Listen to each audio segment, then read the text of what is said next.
For more articles, videos, and information, please visit urbanhomesteadhoney.com. This is John Kohler with growingyourgreens.com. I have another exciting episode for you today. We're here in Chicago, Illinois on a field trip. We're at West 46th Street and Bishop at the plant. And the plant is actually a place that grows food underground, actually in the basement at present time. This is actually an old site of a meat packing plant. So I think it's pure meat packing. And they used to, basically pack meat, smoke meat, all kinds of stuff. You know, I've never thought in my growing experience and my growing teachings and teaching people how to grow food, I'd be coming to a meat packing plant, especially an industrial meat packing plant at that. Anyways, this building was built in like the 1920s, and then about 2006, it was believed they were shut down through the USDA because, it's a pretty old building. So because it was shut down, it was available for sale, and then it was actually purchased, and there's a lot of resources inside that building that can be reused. It was a USDA certified facility for many years, including like stainless steel and all kinds of different materials on the inside, as well. It's also very well insulated. The guy that bought the building has real great goals for the building. He wants to basically turn this and make this net zero energy. So basically he wants to produce all the energy on site with a special generator and a biogas digester, and that's gonna be really impressive once it all gets finished. But right now they're going through the deconstruction and reconstruction of the building into different areas. So there's going to be many different areas of the building. This is on a 3-acre site. The yard behind me, you could see, is going to be all raised bed and hoop house gardens and row crops. In the future, they're going to add a greenhouse on to part of the building, and they're going to rent out like commercial kitchens to people, and they're going to have other areas that a brewery is going to rent out, and either another area that's going to be for other companies growing hydroponically and growing indoors. So I think this is a great vision. What I'm here today to do is to go on the tour that they give. They give the tour on certain days of the week, cost $10. You can come see the place, walk through an old meat packing plant, get to see some of the work that they're doing, but also see some aquaponics that are growing on in the basement. And that's what I'm primarily interested in today, aside from the goals that they're going to do, which is amazing. They got some stuff growing, and they're going to be growing hopefully a lot more really soon. Anyway, let's head into the building and go on that tour. When you arrive for the tour, while you're waiting for the tour to start, you'll be in this little area. And in this area, they have a whole bunch of the different plans and mock-ups of how things are going to go here in the different areas of the plant. This is actually their yard area, which they hope to turn into basically edible vegetable gardens with hoop houses to grow in the wintertime. So the tour is about to start now, and I'm not allowed to film on the tour, but I'll come back at you and share with you the growing areas and some of the things about the tour that I've learned here at the plant. On the tour, you'll get to see many different areas of the plant or this old meat packing place, and it can definitely be a little bit spooky in some of these areas, and you'll hear about all the different plans and different things they're going to do with this old meat processing plant. Next, let's head towards the light.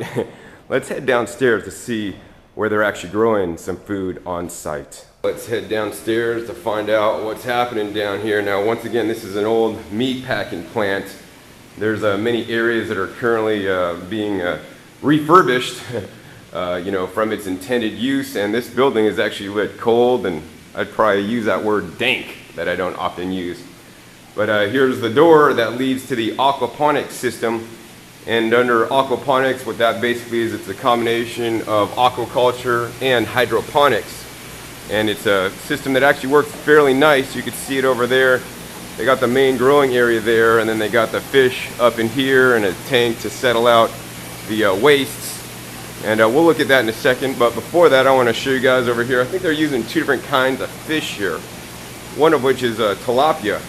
And this is just a fish tank here showing what the tilapia look like. They like to hang out in the cover of the PVC, and I guess when the tilapias are breeding, they put the little small baby fish into a small aquarium here, because if the tilapias are babies and they're not big enough, they don't work properly in the system. They'll go down the drain or something weird. So that's some small ones in there, and natural algae there in that fish tank. How this system works is based on the fish. The fish produce waste. The waste is then filtered in this section, and then the filtered waste goes over to feed the plants. And then the clean water, after the plants take out the nutrients, go back over into the big fish tanks. And these are actually probably about, I don't know, 300 gallon approximately totes. And you could find these totes actually on Craigslist, depending on where you live, for about $100. So they're just using these totes. They're already basically ready to go. All they needed to do was to cut out the tops of them.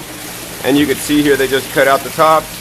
And they put some PVC piping and tubing in, hooked up to this network of piping to pump water through it.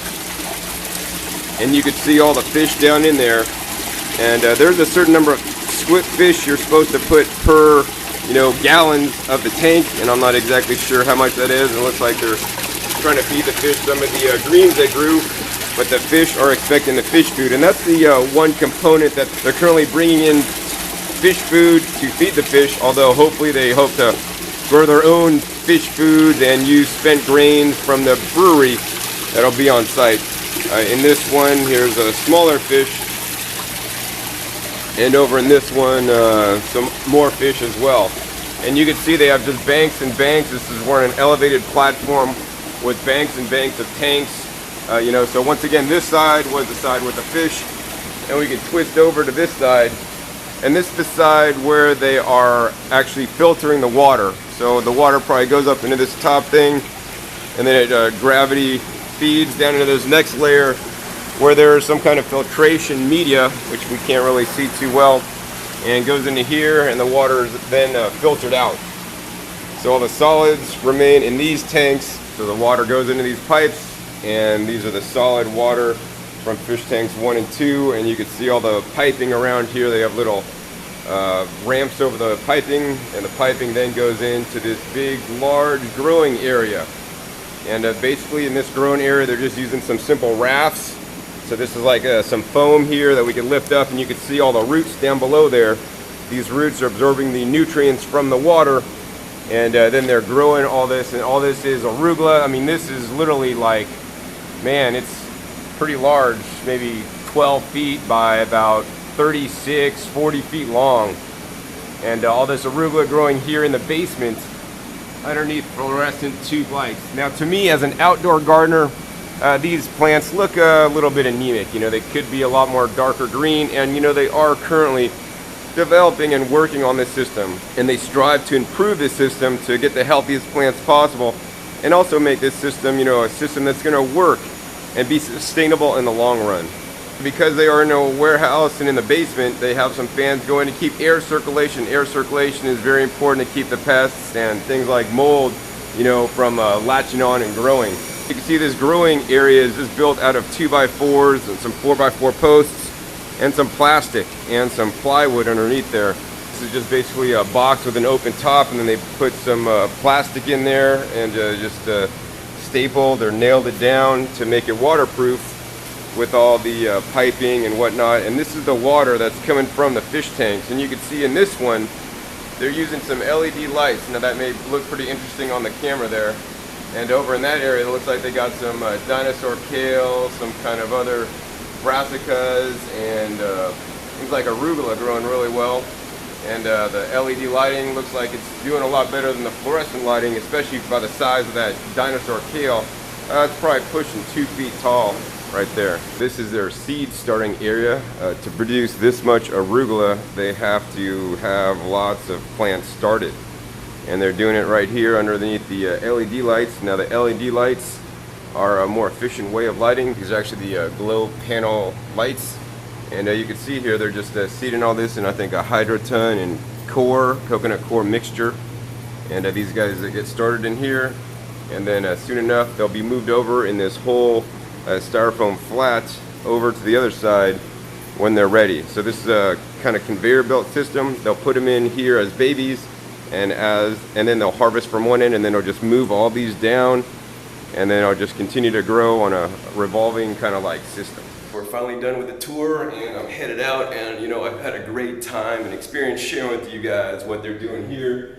It's a really nice day here in Chicago today, and actually it's a lot nicer outside than it is inside. Once again, that building is like 3 inches of insulation on the walls. After the break, then there's like insulation because that was an old meat packing place. They kept it real cold actually. So they're doing some great work here. They have actually a real large vision, not growing so much stuff yet, but hopefully in the future they'll be growing a lot more stuff. If you're in the Chicago area, you might want to come by and do a tour of the plant to see their long-term vision, but also see some aquaponics going on in the basement. This is definitely a unique place, and I wish them the best in the future, and I definitely want to come back in about 5 years when they're all finished and they got it all built out. This place is absolutely going to be amazing, and I believe this is an excellent use or reuse of old industrial buildings here in Chicago and also around the world. Once again, my name is John Kohler with growingyourgreens.com. We'll see you next time, and remember, keep on growing.